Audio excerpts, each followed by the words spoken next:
A couple weeks ago, I posted a video with my hair braided and then curled, rolled with some pipe cleaner straws.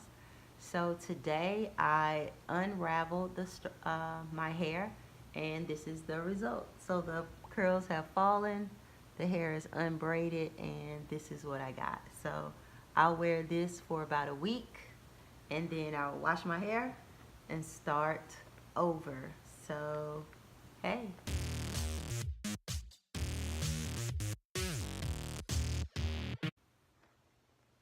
Okay, so I basically created a spiral curl with my locks that are plaited together. So I take 3 to 4 locks, I plait them together, and then I used pipe cleaners. If you've taken an arts and crafts class, or if you're into arts and crafts, you know what these are, but these are pipe cleaner straws.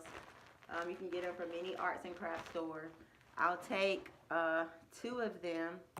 Here's what they look like. I'll take 2, wrap them together, bind them together, and I curl my hair around the pipe cleaners. So these are what I use to create the spiral curl look.